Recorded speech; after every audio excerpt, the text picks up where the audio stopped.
Morning. Yeah, slightly late this morning. Can I even hear myself talking? Yeah, there I go. All right, I've got Gareth Winter in the studio today for a bit of a chat, but initially I'm just going to play a song that I was listening to earlier this week, and personally I think it's a goodie, but hopefully one or two people will agree with me.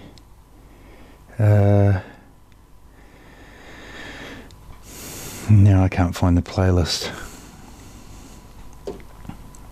There it is. All right, this is where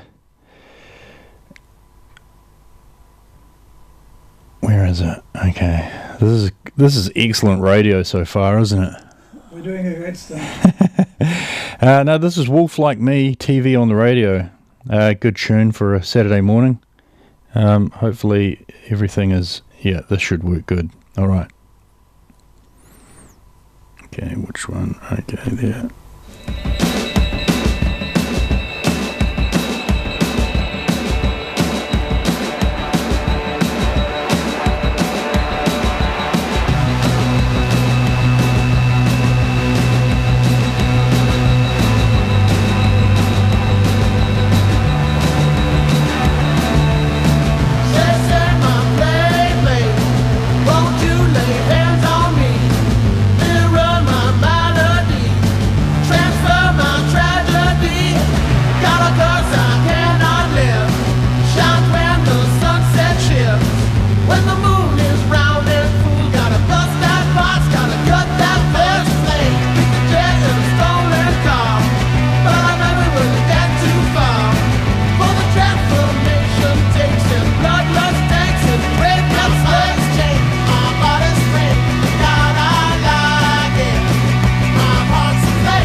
Charge me your day rate, I'll turn you out in time.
cool. Good tune, that one, eh? So, yeah, I've got local historian and archivist Gareth Winter in studio today. I'll just turn on his mic. I think it's there. Can you talk there? Hi. Oh, yeah, cool. Hey, Gareth, so how's it going? Yeah, good, thanks. Yeah, so I thought there was a cool story that you told me last year or the year before when I was doing an article about the cemetery, the Pioneer Cemetery, about the guy who dug a grave for someone and then it ended up being his own grave. So I just thought that was an interesting and sort of quirky story about the the founding of Masterton that you could sort of share with the people of listening on Arrow. Yeah. So the story starts in 1854, I guess, when Joseph Masters comes up to Masterton with the first group of Pākehā settlers, and they arrive into pretty much a wilderness, as you can imagine. Yeah. And among the people that came up were some of Joseph Masters' family. So he had two daughters, Mary and Sarah and her husband Richard Irons came up along with Joseph and others. And they were certainly here. They didn't come up in the very first party in 1854, but they were certainly here by January 1855 because they were here in the big earthquake. Oh, so they all came from Wellington, did they?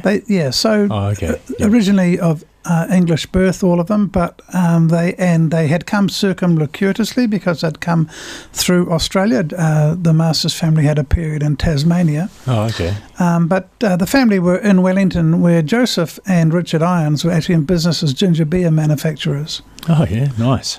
So, as you know, the idea of establishment of Masterton was for everyone to have a 40-acre farm on the outskirts of town and to have a 1-acre section in town. Richard Irons' section was down on Colombo Road, so those of you who know Masterton well will know that there's an Irons Road there, and Irons Road is obviously named after him. And Joseph Masters' section was nearby as well, down Johnson Street.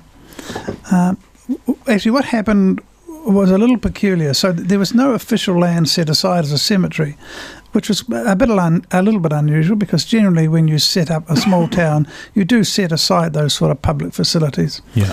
But in 1856, a very small founding population of Pākehā here, word came through that some clothes had been found on the side of the Wairarapa River. Now, and a natural assumption was made that someone had drowned. So a search party was got together to go and find the body. And Richard Irons, who wasn't quite as strong as some of the others, he was a little bit weak-chested.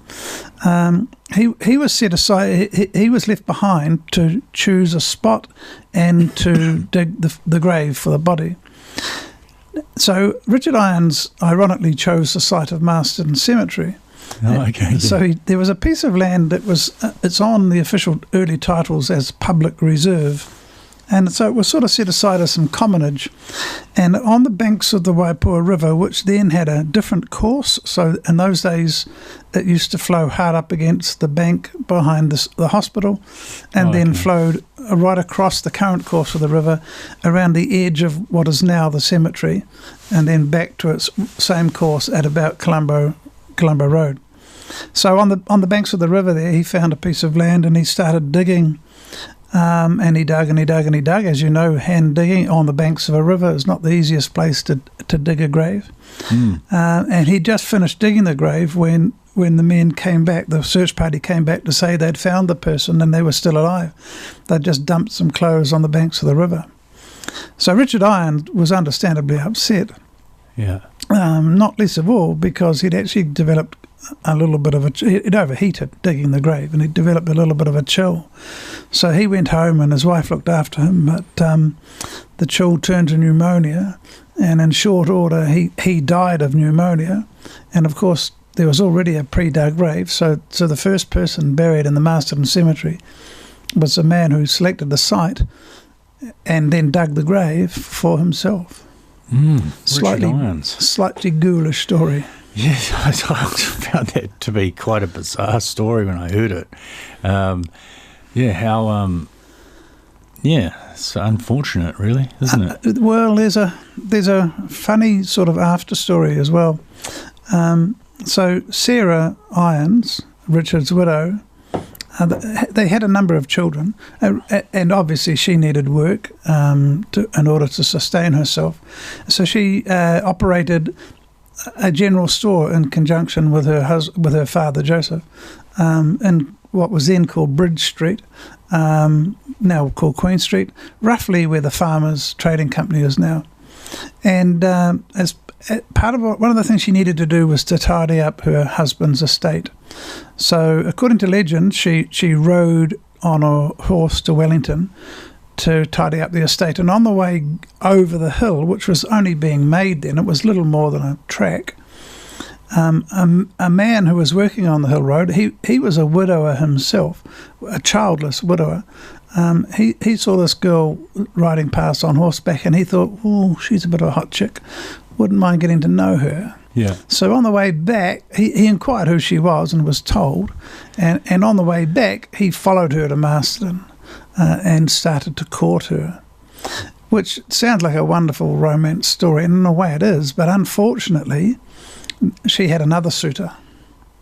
So in 1850s Masterton, it ended up with a fist fight in the main street, basically. Oh. Where, not a duel with pistols? Well, it was, in a way, that might have even been better. But as it turned out, the man who was doing the pursuing was a man called Henry Bannister. And he did a very clever thing. I don't think he did it thoughtfully, but he lost the fight. Yeah. And not only lost, he lost it badly. He had a leg broken. The other chap hit him with a piece of wood and broke his leg. Goodness. So, of course, someone had to nurse him. Oh, okay. And, of course, the person that nursed him was Sarah. Yeah. And while she was nursing him, they fell in love and got married. And so what happened to the wood-wielding man? Well, of course, there were no police here or anyone to do anything about that.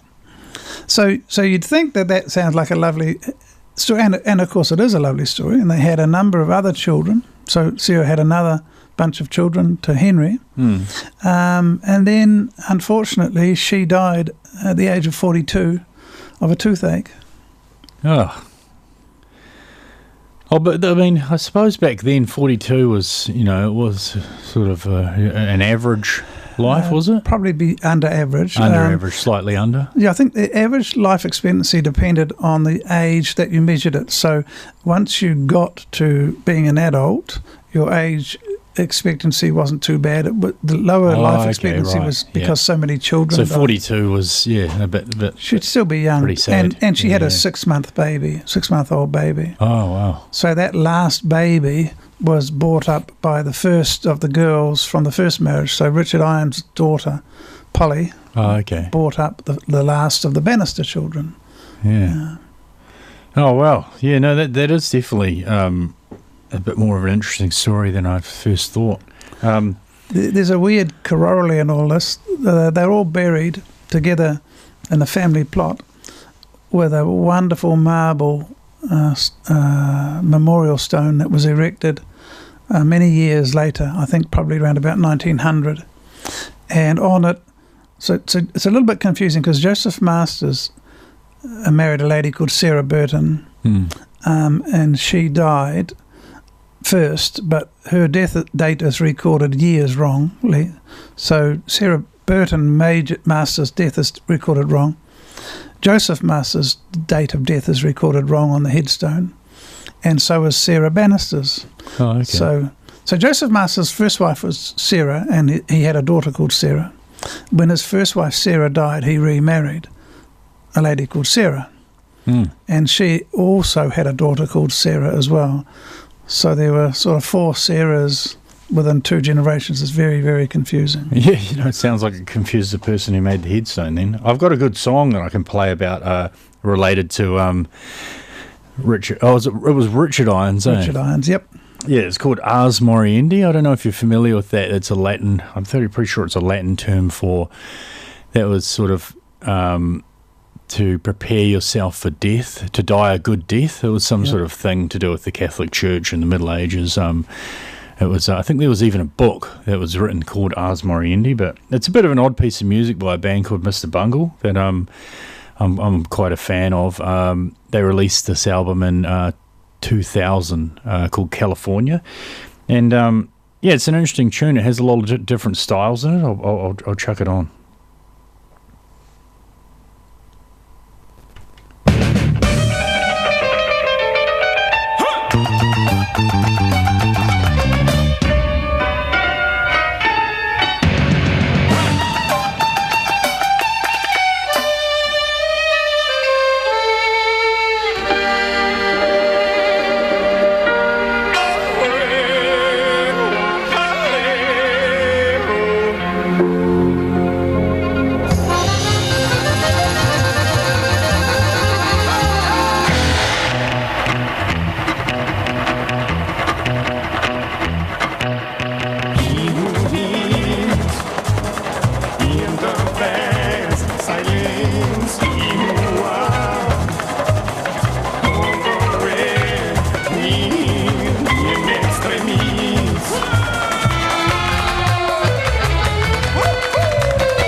Yeah, so that was Ars Moriendi, and I sort of looked it up while it was playing, and the Ars Moriendi, The Art of Dying, or The Art of Dying, are two related Latin texts dating from about 1415 and 1450, which offer advice on the protocols and procedures of a good death, explaining how to die well according to Christian precepts of the late Middle Ages. So I wonder if Richard Irons died well. Well, I don't know that he would have regarded it that way. No, probably not. I know.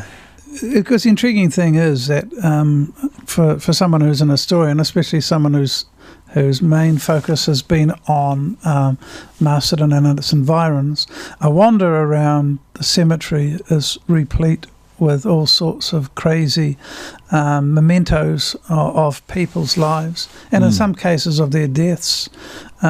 What was sort of one of the other quite sort of odd stories from that you could off the top of your head, like the... Okay, so one of the most unusual, perhaps not the most unusual headstones, but certainly one of the most unusual obituaries I've ever read, referred to a man called Frederick Ruck. Now, he's buried just outside the Pioneer Park, but he died in the 1880s. And I knew a little bit about him because his captaincy arose from looking after the militia here. He ran the militia. And he got into some kind of trouble, and the militia basically expelled him. And it's not quite laid out exactly what happened in the newspaper. Yeah.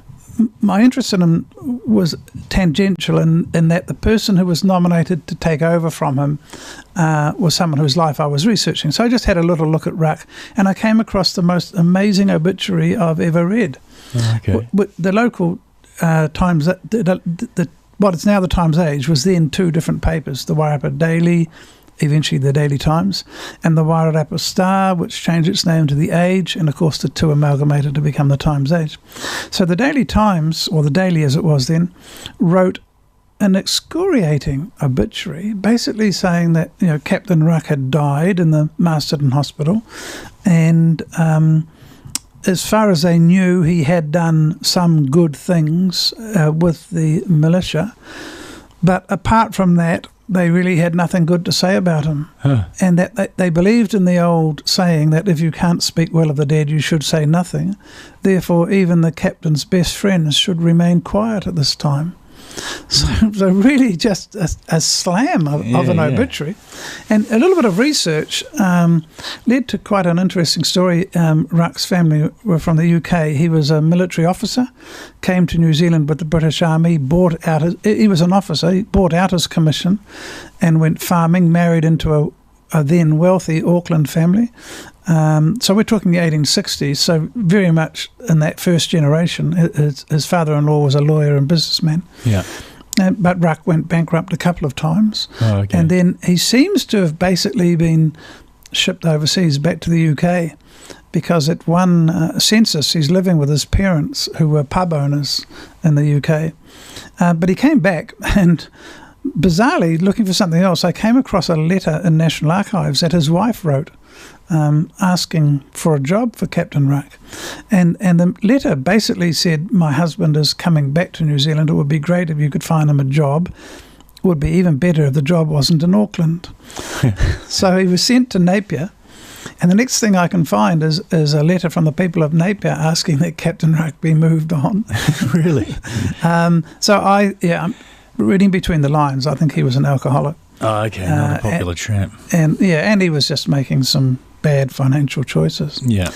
There are other really peculiar headstones that we've come across. There's one that, and actually you do find a number of these, when children die, sometimes all that's put on the tombstone is the child's name. Yeah. And it might just be little Tommy. So no explanation of exactly who they are. And so we can usually track back and work out who they are. But there's a very imposing headstone. It's 2 meters high, and it just got Dear Jane on it, erected by her parents.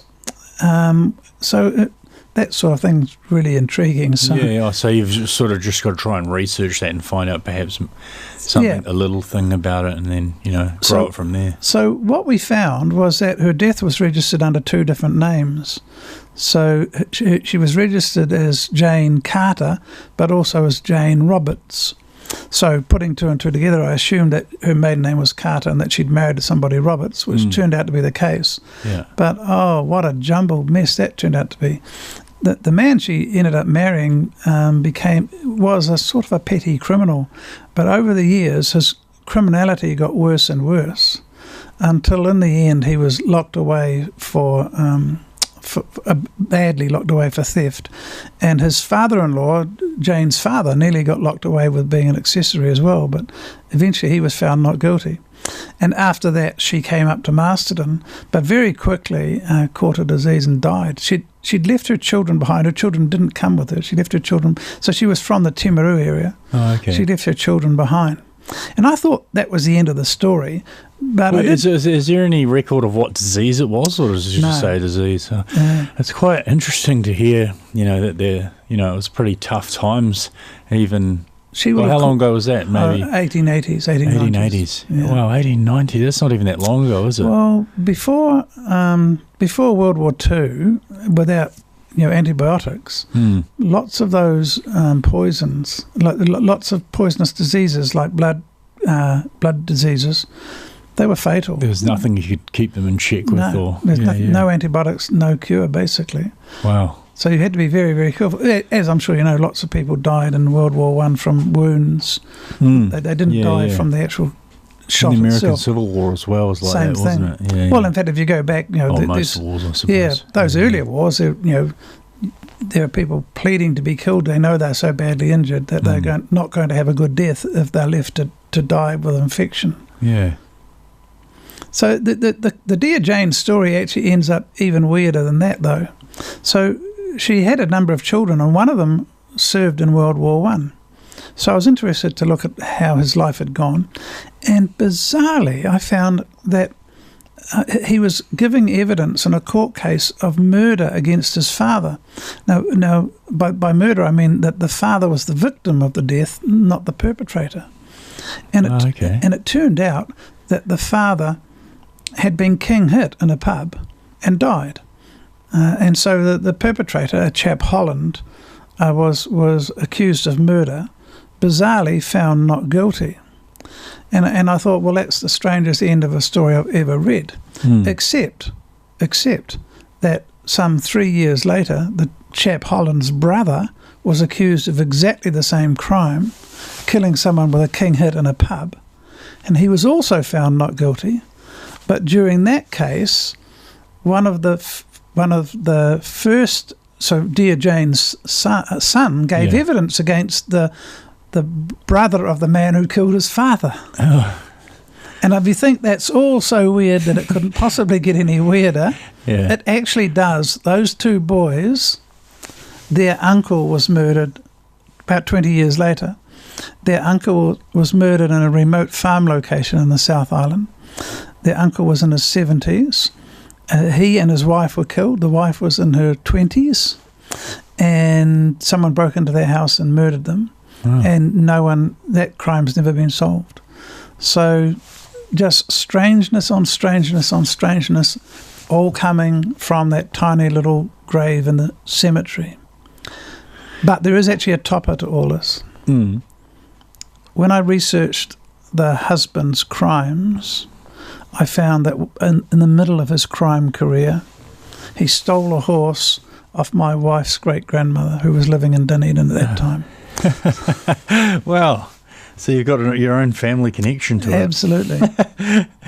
On that note, we'll play another song. I've got a cool one by Laura Jean. It's a little bit somber, but it's really good music, and she's got a lovely voice. She's an Australian musician. It's called Girls on the TV.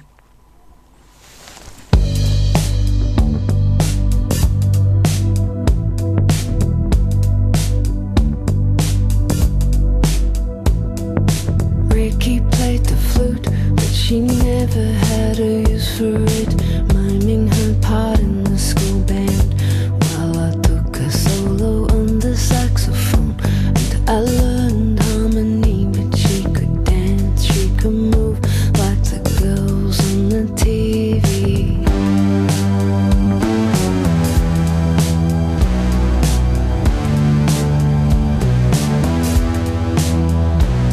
Mum took her to Johnny Young talent school, but she quit. She said that she got scared when they made her do the splits.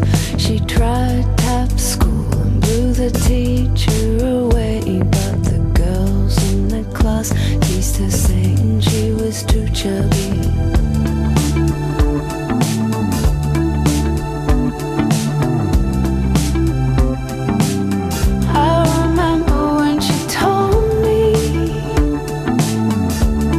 She cried in shame.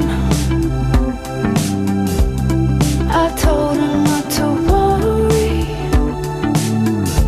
we can do anything. I told her one day we'd be beautiful, and maybe we could start a band. 'Cause I was born to sing, and she was born to dance. She was born to dance like the girls on the TV, girls on the TV. She could always dance better than the girls on the TV. 10 a.m. R&B. Oh, she could always dance better than me.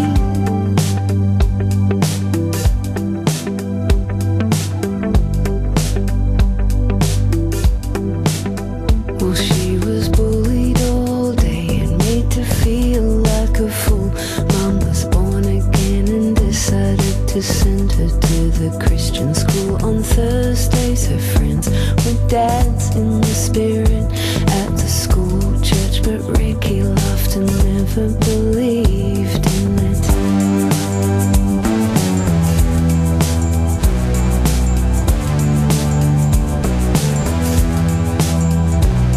We moved in with Mum's first boyfriend after Dad. He was only 21 and he'd always get mad while I hid in my room writing poems after school. He tried to kiss Ricky on the piano stool.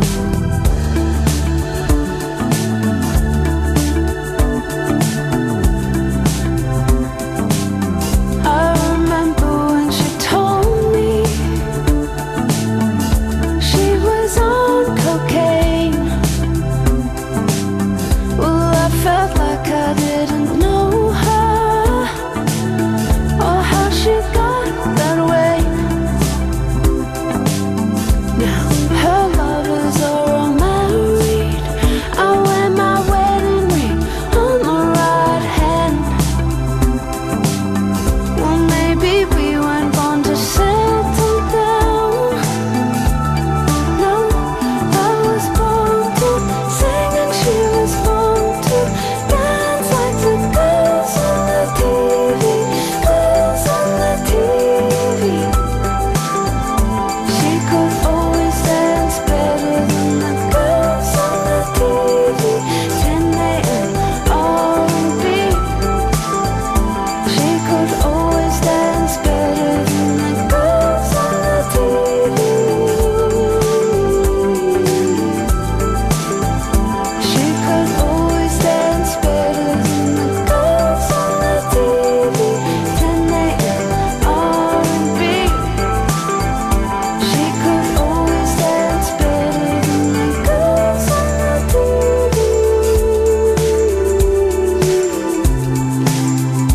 She could always dance better than the girls on the TV.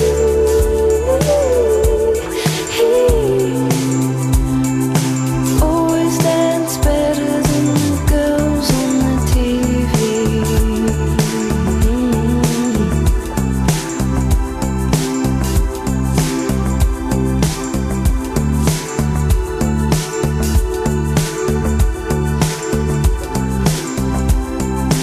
Always dance better than the girls on the TV.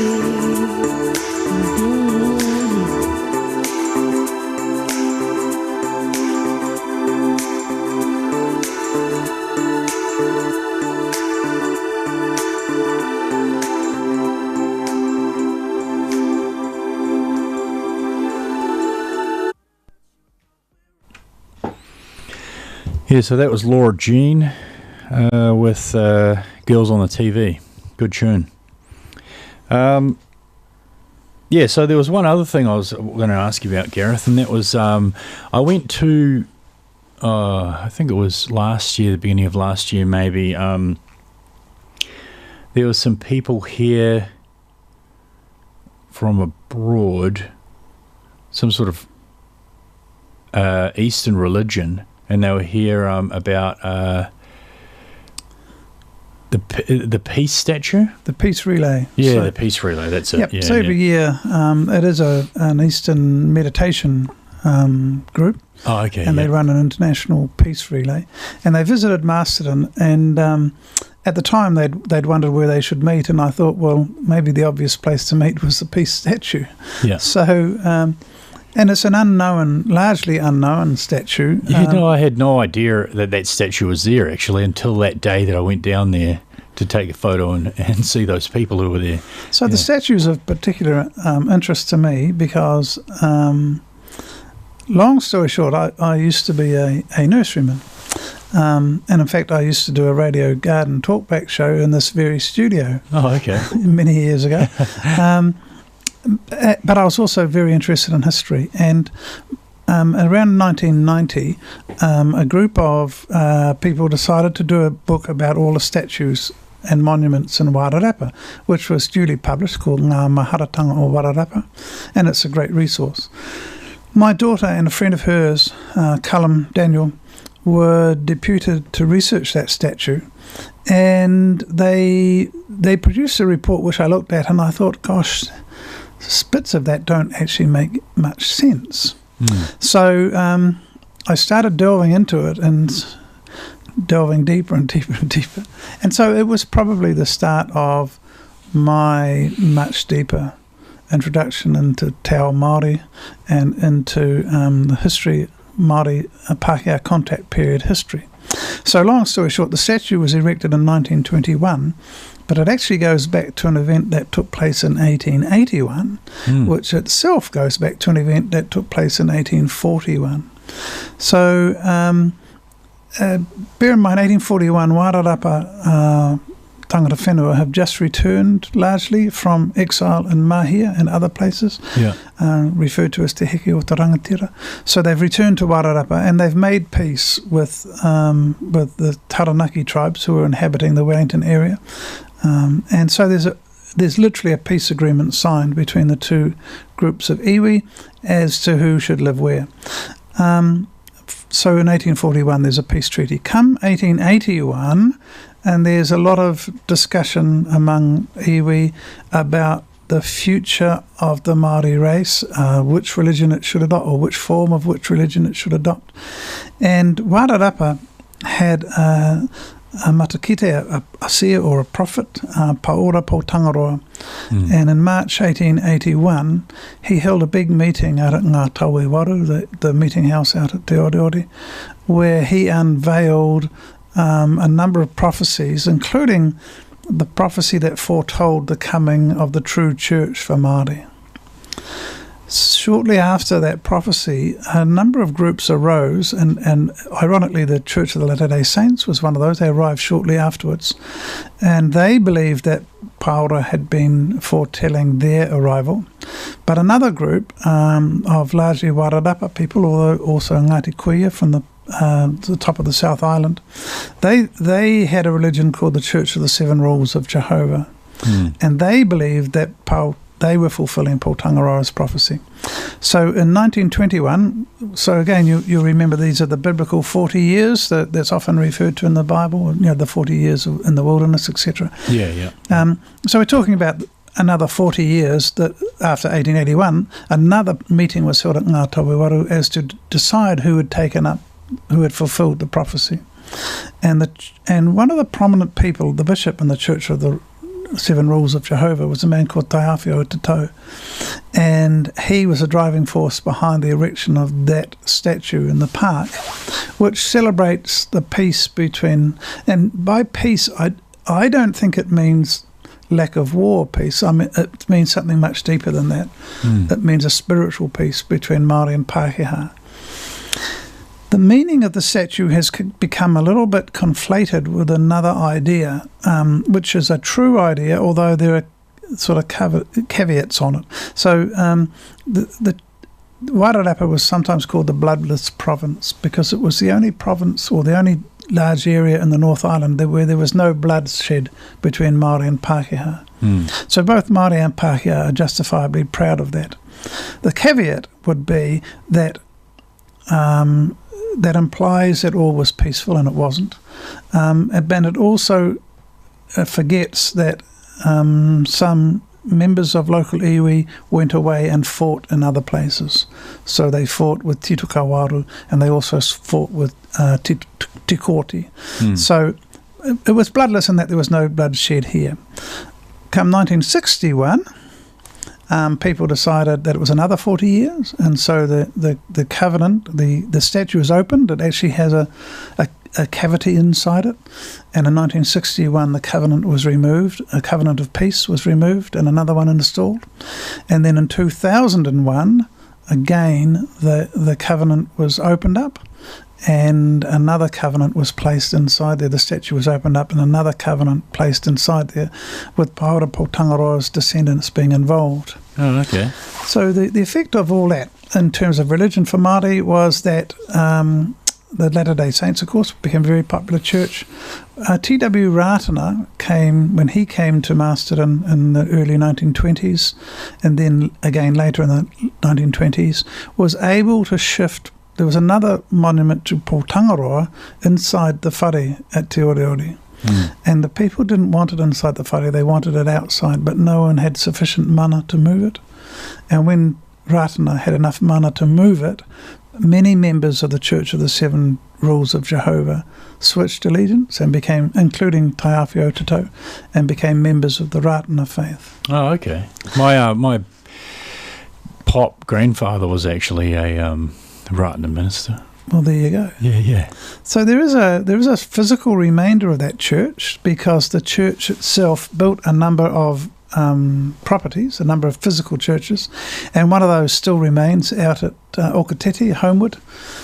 So alongside the road at Homewood, at a place called Mangamoria, there is a recently, in the last 15 years, restored church from the Church of the Seven Rules of Jehovah.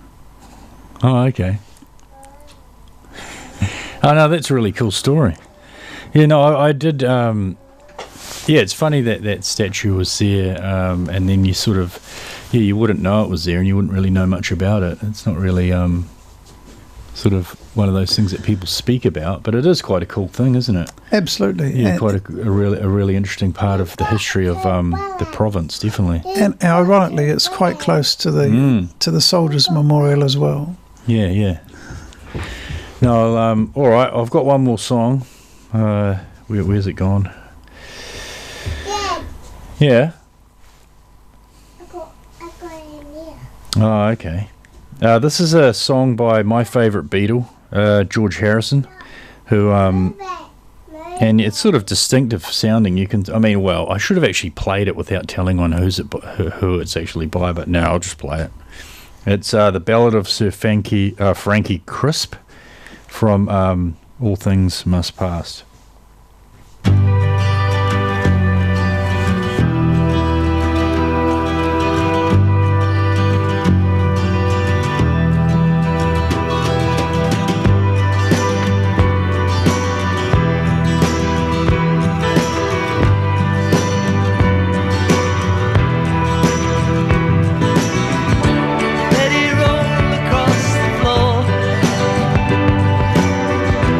Through the hole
Yeah, so that was the Ballad of Sir Frankie Crisp by George Harrison from All Things Must Pass. Great album, that one.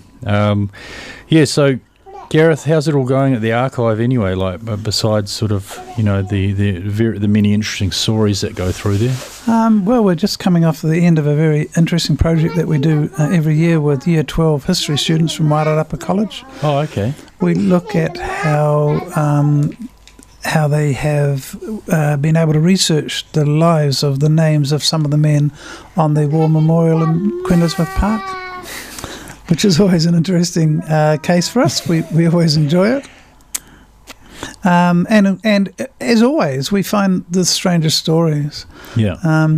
This year, perhaps the strangest story, actually, one of our soldiers seemed to have very little connection to the Masterton. So there was no methodology insisted on by the government as to who went on to memorials. So someone might be on a memorial simply because their grandmother lived here, or in this particular case, this chap was an employee of the council. He worked at the CAS department. And all we really knew about him was that he was a staunch prohibitionist, and according to his military record, got sent away and given field punishment for 50 days for being drunk. Oh. So joining the army turned him from a prohibitionist into a raging drunk. But then the strangest thing, we couldn't find any details for the child. That might do that to a lot of people, I imagine, joining the army. Well, actually, all joking aside, that does. Yeah. So we have a number of instances of people. Thinking that the most tragic example I can think of was a man from a very prominent Masterton prohibitionist family who became an alcoholic during the war, came back to Masterton, and really his family literally didn't know what to do with him. And so he was shipped off to a remote farm in the Gisborne area with relatives, where within a couple of years of coming home he'd committed suicide. So, and it's not an unknown story, put it that way. Yeah, well, that's sort of what they refer to as PTSD now, isn't it? Absolutely. What's interesting to me is I hadn't quite realised we do find, not on many, but on a few of the military records, we do find references to shell shock. So people are definitely suffering from what we would call PTSD now, and they're sent to hospital for a couple of days, or at the most a couple of weeks. I remember you remember the Commando comics? Yep. There was one that dealt with, but the way they dealt with shell shock in the comics was sort of, it could be quite harsh, and there's sort of this idea that people who were suffering from shell shock were cowards, or, or they were alluding to it. Yep. But then I remember there was one comic that actually approached it in a bit more of a thoughtful way, and that it was the trauma of war that had really, hurt these people, in a sort of their mental health. And that was interesting to see that when there were some of them, or there was that idea in a lot of the older literature that I used to, or some of particularly novels about sort of World War II and so on, or World War I, and there'd be talking about shell shock and sort of this way of like these people were cowards or something like that, or they didn't have the mettle for war, or which is just pretty harsh, really, considering what those guys were subjected to. I think that's the thing that the military records don't really give you great detail on what happened during the war itself. So you get very good detail about training, and then being shipped across to Europe and training at Sling Camp, and then it just says joined the battalion, and then there might be a 6-month gap, and then it says injured, gunshot wound, left arm or something.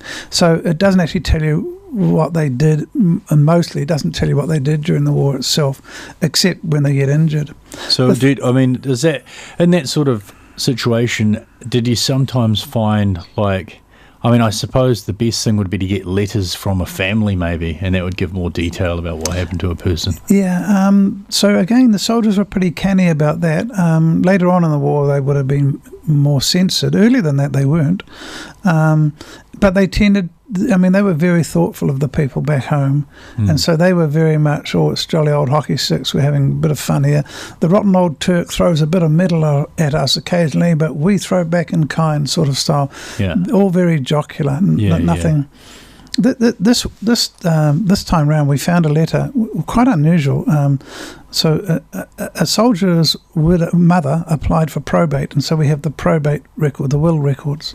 And as part of the evidence she gave to the court was a letter from the commanding officer of this man's unit. And it seems impossible today that anyone would do this, but the commanding officer wrote back to say that your son was killed over a month ago, but in the last couple of days we've had an armistice with the Turks, and we've been able to go into the area between the two lines and remove the bodies. We couldn't identify your son because his body was too badly mutilated, but we found his diary in his pocket, and so we know that it's him. You just wouldn't write back and say that. You wouldn't write back and say your son was so badly mutilated. Yeah, no, that's far out. Wow. Hey, so your name Winter, is that a German name? Yeah, it is right? Indeed. It is, yeah. Indeed, yeah. So there was a book. Did you ever read a book did you hear of a book by Len Dighton called Winter? No, I know the author, but I've not know the book. No, it was actually I got into his books when I was about 14 years old at Hastings Boys. They were all in the library. There must have been a fan of Len Dighton at the school. Yeah. They had about 10 of his books, and one of them was this really quite. It would have taken him, a good couple of years or a few years to write. It was really well researched, and it was I think one of his longer books, and it was the story of the Winter family, and their the life of about, I think it was 3 generations from around just prior to World War One through to the end of World War Two. Yep. And really good story. I still remember it to this day. So I have so for a soccer fan, you'll be interested in this. I have a son called a nephew called Aaron, but of course, if you turn that into German, it becomes Aaron Winter. Yeah. Who of course played many games for Germany. Yeah. Oh yeah, cool. No, it's been awesome having you on, Gareth, on the show, and you'll have to come in again. Yep, love to. And we can have another chat about really interesting stuff. And no, it's cool, and I must say that it's been good making your acquaintance and becoming a friend over the last couple of years. Yep. And you're very helpful to me when I was with a few stories. Yep. And that was excellent. So but yeah, I've got one more song. This is Oranga by Paddy Free, who was Paddy Free, what was his? He's one half of a group that were an electronic Kiwi group who were really big in the 90s, and I can't even remember their name right now, but it's a pretty cool track anyway, so we'll sort of sign off with that one. Thanks, Gareth. Thank you.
All right, that's it. Thanks everyone for listening, and we'll catch you next week at 10:30 Saturday morning. Have a lovely Saturday and next few days as well. Bye. Our Muslim brother and sister,